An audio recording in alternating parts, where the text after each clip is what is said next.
Di video kali ini aku mau storytelling sejarah Kota Batu. Jadi pada zaman dahulu Kota Batu ini kota yang damai dan tentrem banget.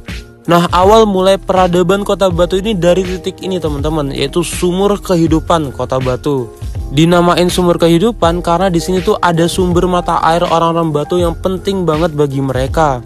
Makanya di sini tuh diletakin lonceng teman-teman sebagai pertanda bangganya orang Kota Batu terhadap sumur ini.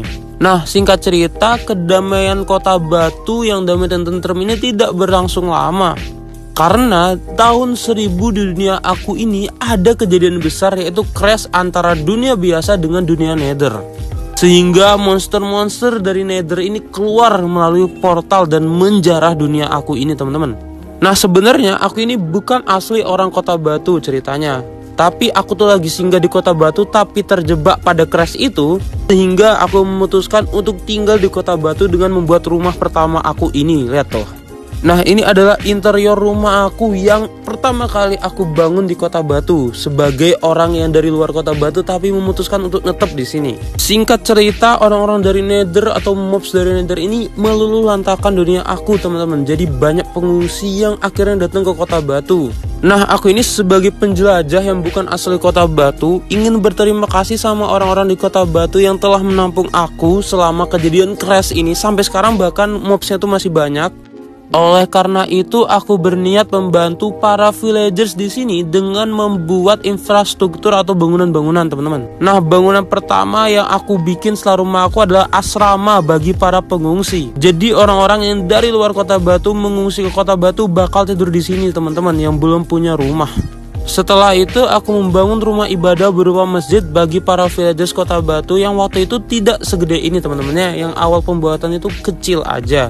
Nah, di dalam masjid ini kita nih sering berdiskusi bagaimana cara memajukan Kota Batu, bagaimana cara melawan mobs dan lain-lain teman-teman. Karena ketika kejadian crash antara dunia asli dan nether itu berlangsung, Kota Batu ini yang awalnya damai langsung dilanda kemiskinan teman-teman. Disebabkan banyaknya pengungsi yang datang ke Kota Batu, tapi sawah atau tempat buat produksi makanan itu kecil banget teman-teman. Nah, ini aku tunjukin ya, sawah di Kota Batu itu cuma segede ini. Makanya pada waktu itu ketika crash terjadi, Kota Batu ini dilanda kemiskinan parah. Bagaimana enggak? Soalnya sawah segini mencukupi atau menghidupi banyak orang tahu. Oleh karena itu, aku sebagai pendatang penjelajah yang udah tahu caranya untuk memajukan sebuah kota, menginisiasi atau ngomong ke tokoh-tokoh orang di Kota Batu. Aku ngomong ke orang-orang di Kota Batu, kalian kalau mau melawan kemiskinan dan kelaparan di Kota Batu, kalian harus menjelajah dan bersahabat dengan kota-kota atau kampung lainnya. Akhirnya aku membuat stasiun pertama aku, dan aku menemukan dua kota sahabat pertama Kota Batu, yaitu Kota Pasisir Kayu dan Kota Gunung Indah.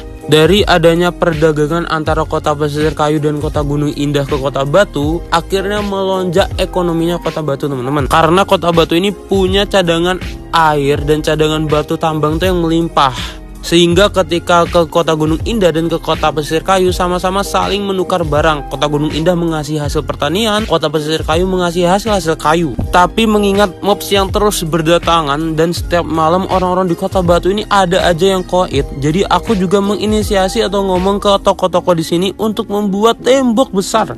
Tembok besar ini mengelilingi seluruh Kota Batu teman-teman. Dan toko-toko itu setuju, sehingga akhirnya aku langsung bikin tembok yang besar berupa batu tua mengelilingi Kota Batu ini. Karena berbagai proyek yang aku jalankan ini berhasil semua, akhirnya toko-toko di Kota Batu ini menginisiasi atau menunjuk aku langsung sebagai raja teman-teman. Bukan hanya orang-orang di Kota Batu, tapi orang di Kota Gunung Indah dan Pasisir Kayu pun juga begitu menunjuk aku sebagai raja mereka. Akhirnya resmilah aku menjadi raja di ketiga kota itu. Dan selanjutnya aku menjelajah di berbagai daerah dan menemukan atau bersahabat dengan kota-kota lain seperti Kota Langit, Kota Gua Curam, Kota Bambu Tropis, Kota Salju dan lain-lain.